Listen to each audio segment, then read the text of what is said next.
नमस्कार मित्रांनो, तुम्हा सर्वांचं स्वागत आहे आपल्या YouTube चॅनलमध्ये.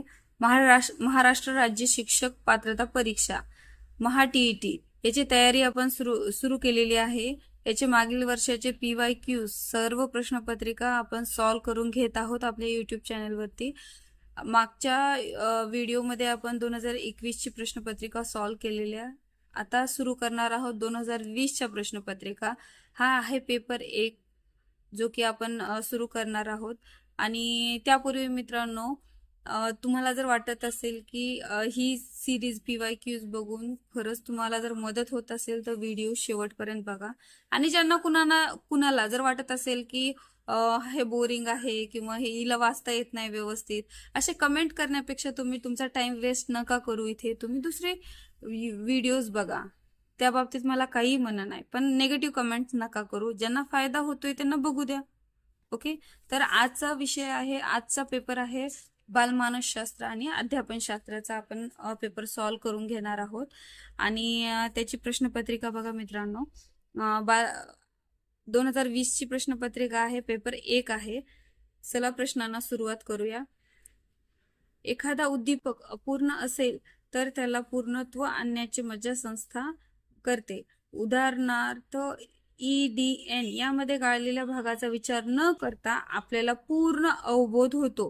हे अवबोधाच्या खालीलपैकी कोणत्या तत्वामुळे होते?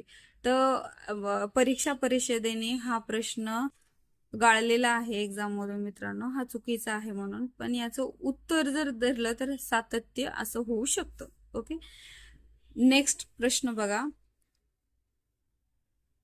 खालील विधानांमध्ये अवबोध व प्रतिमा यातील फरक दिलेला आहे. त्यापैकी कोणते विधान योग्य नाही? त्याचं उत्तर आहे ए. प्रतिमेमध्ये अवबोधापेक्षा जास्त जिवंतपणा जाणवतो. नेक्स्ट क्वेश्चन बघा. प्रतिमा सृष्टीतील निवडक प्रतिमांच्या आधारे एक आगळेवेगळे मानसिक चित्र तयार करणाऱ्या प्रक्रियेला डॅश म्हणतात, तर कल्पना म्हणतात. नेक्स्ट क्वेश्चन बघा. समस्येचे विश्लेषण करून ती सोडवण्याची योजना तयार करणे म्हणजे विचार प्रक्रिया होय. विचार प्रक्रियेविषयी खाली दिलेली कोणती विधाने सत्य आहेत? तर याचं उत्तर आहे मित्रांनो डी, अ आणि ड. अ काय आहे? तर शब्द, प्रतिमा, कल्पना, संकल्पना इत्यादी विचारांची प्रतीके आहेत. आणि ड, पुष्कळ वेळा आपण तर्काने विचार करतो, म्हणून याचं उत्तर आहे डी. नेक्स्ट क्वेश्चन बघा. बालकाला लाभणारा अनुवंश हा रंगसूत्रे व रंगमण्यांच्या साह्याने गर्भधारणेच्या वेळी निश्चित होतो व त्यात बदल करता येत नाही. अनुवंश याविषयी खालीलपैकी कोणते विधान योग्य नाही? तर योग्य नाही विधान विचारले, त्याचं उत्तर आहे सी. आई वडिलांनी प्राप्त केलेले ज्ञान, कौशल्य, अभिरुची पुढील पिढीत संक्रमित होते. ओके, योग्य नाही विचारले तर हे योग्य आहे. पुढील पिढीमध्ये संक्रमित होते हे योग्य आहे. आपल्याला योग्य नाही हे विचारले. ओके, नेक्स्ट क्वेश्चन बघा. अनुवंश व परिस्थिती हे दोन्ही घटक व्यक्ती विकासामध्ये महत्वाची कामगिरी बजावतात. खाली दिलेल्या घटकांमध्ये कोणता घटक फक्त अनुवंशावर अवलंबून असतो? त्याचं उत्तर आहे बी. पक्वतेचे वय हे फक्त अनुवंशावर अवलंबून असते. नेक्स्ट बघा. संवेदना निर्माण होण्यासाठी खालीलपैकी कोणत्या बाबींची गरज असते? संवेदना निर्माण होण्यासाठी कोणत्या बाबींची गरज असते? तर उत्तर आहे अ, ब, ड. बघा, अ काय आहे? बाह्य उद्दीपकांची गरज असते. ब आहे सक्षम ज्ञानेंद्रियांची गरज असते. आणि ड आहे मज्जासंस्थेची गरज असते. ओके, त्याचं उत्तर आहे डी. बघा, भावनिक बुद्धिमत्ता ही संकल्पना सन 1995 मध्ये जगासमोर आणणारे मानसशास्त्रज्ञ म्हणजे डॅनियल गोलमन हे होते. भावनिक बुद्धिमत्तेची संकल्पना यांनी जगासमोर मांडली होती. परीक्षेत कमी गुण मिळाले तर प्रश्नपत्रिका फार अवघड होती असे म्हणणे म्हणजे डॅश संरक्षण यंत्रणेचा वापर करणे. याचं उत्तर आहे डी. प्रक्षेपण. मित्रांनो, संरक्षण यंत्रणा हा टॉपिक खूप महत्वाचा आहे. रिसेंटली आपण आपल्या चॅनलवरती हा टॉपिक कव्हर केलेला आहे. कुणी बघितलेला नसेल, चेक केलेला नसेल तर एकदा चेक करा. आणि हा टॉपिक तुम्ही डीप मध्ये रीड करा. ओके. नेक्स्ट क्वेश्चन बघा. मानसिक संघर्ष कमी करण्याचे उपाय याबाबत खाली काही विधाने दिली आहेत. यापैकी कोणते विधान अयोग्य आहे? अयोग्य विधान विचारले तर याचं उत्तर आहे ए. संघर्ष निर्माण झाला असता विनाकारण कारण मीमांसा करत बसू नये. नेक्स्ट क्वेश्चन बघा. अध्ययन संक्रमणात घटकांमध्ये सामान्यीकरण होते, पण संक्रमण होण्यासाठी त्या विषयातील एखादी कृती सहेतुक ध्येयनिष्ठ उद्दिष्ट समोर ठेवून करावयास सांगितली तर ती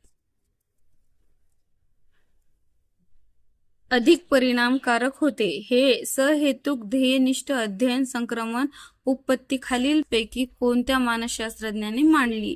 तर याचं उत्तर आहे बी. बॅगले यांनी मांडली. नेक्स्ट क्वेश्चन बघा. किशोर वयातील मुलांच्या मानसिक व भावनिक कौशल्यांचा विकासामध्ये ज्ञानेंद्रियांच्या द्वारे विविध अनुभूती मिळविणाऱ्या मुलांच्या अवबोध क्रियेचा टप्पा मध्ये खालीलपैकी कोणता टप्पा नाही? तर मूल्यांकन हा टप्पा नाहीये. ओके, म्हणून याचं उत्तर आहे सी. नेक्स्ट बघा. खाली दिलेली उदाहरणांमध्ये कोणते उदाहरण हे विचार प्रक्रियेतील संबोधात्मक स्तराचे उदाहरण आहे? कोणते संबोधात्मक स्तराचे उदाहरण आहे? त्याचं उत्तर आहे सी. दिलेल्या विषयावर निबंध लिहिताना विचार करणे. ओके. स्मरणाचा नेक्स्ट क्वेश्चन बघा. स्मरणाचा प्रमुख घटक ग्रहण यावर परिणाम करणारा एक घटक म्हणजे अनुभवाचे स्वरूप. अनुभवाच्या स्वरूपामध्ये खालीलपैकी कोणती बाब येत नाही? त्याचं उत्तर आहे सी. व्यक्तीची मनोवृत्ती ही बाब येत नाही. नेक्स्ट क्वेश्चन बघा. खाली दिलेल्या विधानांमध्ये विस्मरणाविषयीचे कोणते विधान योग्य नाही? त्याचं उत्तर आहे सी. भावनिक उद्रेकाच्या स्थितीत शिकलेले गोष्टीचे विस्मरण होत नाही. ओके. नेक्स्ट बघा. खालीलपैकी कोणती प्रेरणा ही मनोसामाजिक प्रेरणा नाही? त्याचं उत्तर आहे डी. उत्सर्जन ही मनोसामाजिक प्रेरणा नाहीये. नेक्स्ट क्वेश्चन बघा. बुद्धिगुण हे मज्जापेशी व मज्जातंतू यांच्या जोडणीवर अवलंबून असतात. जोडणीची गुंतागुंत जेवढी अधिक तेवढी बुद्धिमत्तेची श्रेष्ठता अधिक असते. असे मत थॉर्नडाईकने बुद्धीच्या कोणत्या उत्पत्तीत मांडले आहे? तर बघा मित्रांनो, याचं उत्तर आहे बी. संख्यात्मक उत्पत्ती यामध्ये मांडलेलं आहे. व्यक्तीचे इतरांहून वेगळेपण दाखवणारे आणि त्याच वेळी इतर व्यक्ती त्या व्यक्तीशी कसे वागतात हे निश्चित करणारे स्थिर स्वरूपाच्या वैशिष्ट्यांचे असामान्य संघटन म्हणजे व्यक्तिमत्व. अशी व्यक्तिमत्वाची व्याख्या खालीलपैकी कोणत्या मानसशास्त्रज्ञाने मांडली? त्याचं उत्तर आहे जी. ए. किंबल यांनी मांडली. अध्ययन उत्पत्तीच्या वर्गीकरणातील सहचार्यवादी उत्पत्तीमध्ये खालीलपैकी कोणत्या मानसशास्त्रज्ञाचा समावेश होत नाही? तर याचं उत्तर आहे डी. आसुबेल यांचा समावेश होत नाही. नेक्स्ट बघा. खाली दिलेल्या उत्पत्ती आणि त्यांचे जनक यांच्या योग्य जोड्यांचा पर्याय कोणता?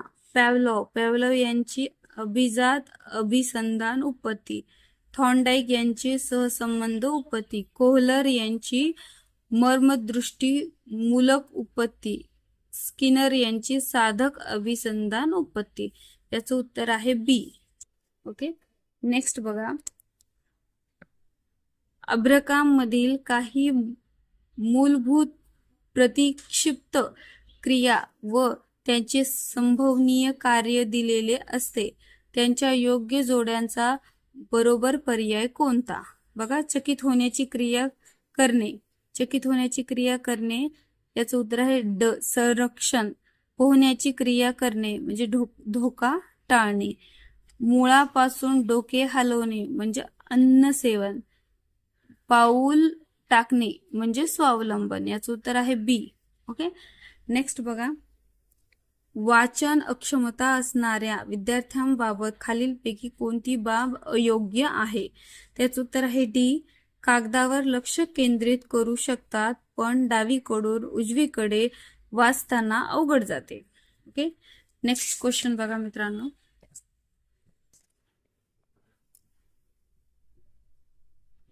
मस्तिष्क ग्रंथीतून स्रवणाऱ्या स्रावाचे प्रमाण वाढल्यास काय होते? त्याचं उत्तर आहे सी, शरीराची अवास्तव वाढ होते.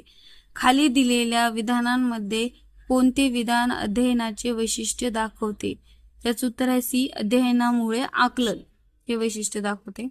नेक्स्ट बघा, खालील दिलेल्या अध्ययन विषयीच्या विधानांमध्ये कोणते विधान अयोग्य आहे? त्याचं उत्तर आहे बी, नैसर्गिकरित्या होणाऱ्या बदलांना देखील अध्ययन म्हणता येते. नेक्स्ट क्वेश्चन बघा, मनावर दडपण येऊन त्याच्या अध्ययनावर प्रतिकूल परिणाम होण्याची शक्यता असते, म्हणून शिक्षकाने खालीलपैकी कोणती बाब टाकून अध्यापन करावे? त्याचं उत्तर आहे डी, विद्यार्थ्यांशी जेवढ्यास तेवढे वागावे. नेक्स्ट बघा, डॉक्टर ब्लूम यांनी मांडलेल्या प्रभुत्व संपादन उत्पत्तीविषयी खालीलपैकी कोणते विधान योग्य नाही?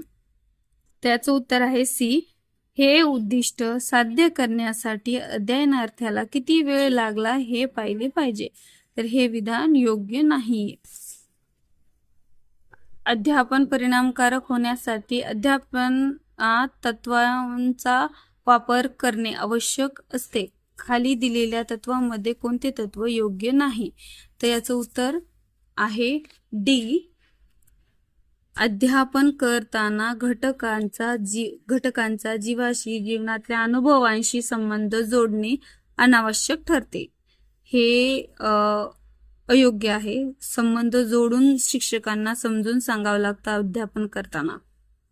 नेक्स्ट क्वेश्चन बघा, खालीलपैकी कोणत्या प्रतिमांचे उद्दिष्ट हे विद्यार्थ्यांच्या वैशिष्ट्य व सुप्त शक्तीचा शोध घेऊन विकास करणे, त्याद्वारे सामाजिक वातावरण व एकूण पर्यावरणाशी सर्जनशील संबंध प्रस्थापित करण्यास मदत करणे हे आहे.